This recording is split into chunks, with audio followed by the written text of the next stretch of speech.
Donc, on va aborder maintenant la troisième partie, à savoir la violence. Donc, section 3, la violence. L'erreur ou le dol atteignent le consentement dans son élément intellectuel. La violence atteint le consentement dans son élément de liberté. La violence est une contrainte exercée sur une personne pour l'amener à donner son consentement. Donc vous avez bien compris, l'erreur, le dol, c'est on s'est trompé ou on nous a induit en erreur. Donc c'est bien l'élément intellectuel qui est concerné. La violence, c'est pas qu'on s'est trompé, c'est juste qu'on n'avait pas le choix. C'est notre liberté de consentir qui a été atteinte. Grand 1. Les conditions de la violence. La violence est caractérisée par un acte ou une menace grave, illégitime et déterminante. 1.1. La violence est caractérisée par un acte ou une menace grave. La violence ne se caractérise généralement pas par l'emploi de la force, mais par sa menace.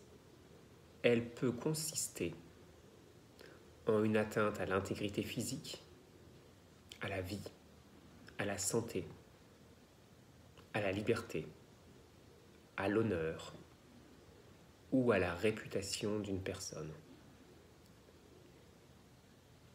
La violence doit être de nature à faire impression sur une personne raisonnable. Donc la violence doit être de nature à faire impression sur une personne raisonnable. 1.2. La violence doit être illégitime. Pour être une cause de nullité, la violence doit être illégitime. Elle ne présente pas ce caractère lorsqu'une personne, premier tiré, menace d'exercer un droit dont elle dispose. Exemple, menace de poursuite pénale. Pour décider l'auteur d'une infraction, assigner une reconnaissance de dette correspondant aux dommages subis. Si on vous doit de l'argent et que on refuse de vous payer, vous pouvez très bien dire à quelqu'un, si ça continue comme ça, je vais vous poursuivre en justice. Ça, c'est pas illégitime. Vous avez parfaitement le droit de menacer quelqu'un en lui disant « je vais exercer les droits dont je dispose ». Deuxième tiret, dans le deuxième cas dans lequel la violence, dans lequel une situation n'est pas violente, c'est la crainte révérentielle. Qu'est-ce que c'est que la crainte révérentielle ? C'est la crainte de déplaire à ses parents alors que ces derniers n'ont effectué aucun acte. Donc si vous avez extrêmement peur d'être mal jugé, on va dire, par vos parents ou par un professeur, ça peut être une crainte révérentielle. Vous avez fait quelque chose que vous n'auriez pas fait sinon, mais vous l'avez fait uniquement parce que vous pensez que vos parents ou vos professeurs ou autres ne exigeaient de vous ce comportement. Mais non, on reste libre. C'est pas parce que vous avez agi sous la peur de vos parents que leur attitude est violente. C'est bien sûr différent si ils vous ont menacé physiquement ou si c'est un comportement qui est réellement violent. Mais si c'est juste par un trop grand respect que vous avez à leur égard, ça n'est pas la violence. 1.3. La violence doit être déterminante du consentement. La violence doit être déterminante du consentement.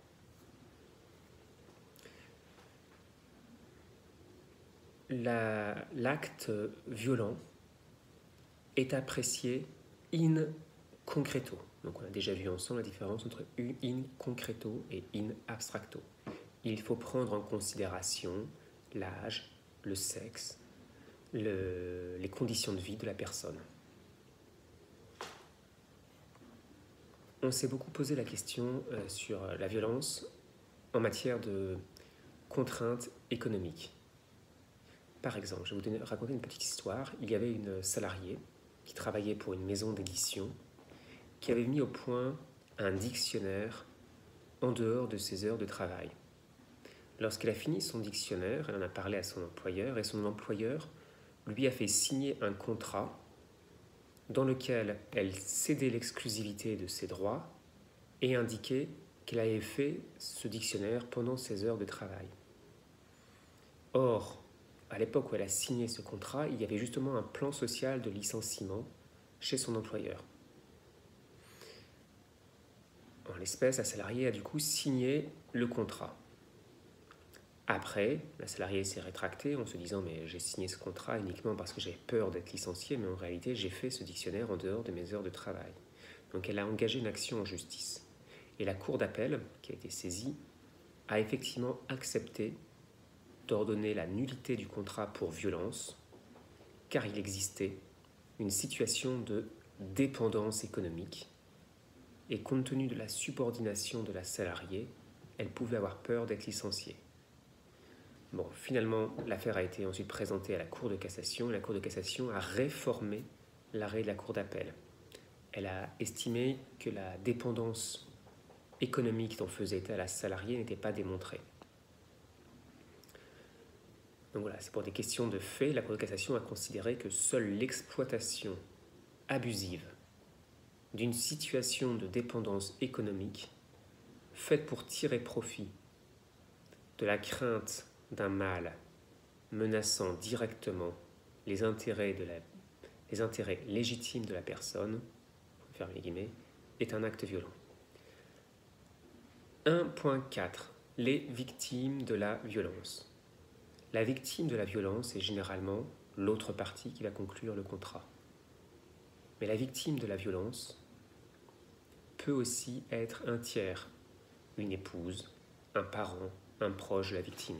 Donc si on menace un de vos proches, ce n'est pas vous directement qui êtes la victime de la violence, mais c'est peut-être vous qui allez accepter de conclure le contrat pour qu'on ne s'en prenne pas à quelqu'un à qui vous tenez. 1.5. L'auteur de la violence. La violence peut émaner aussi bien du co-contractant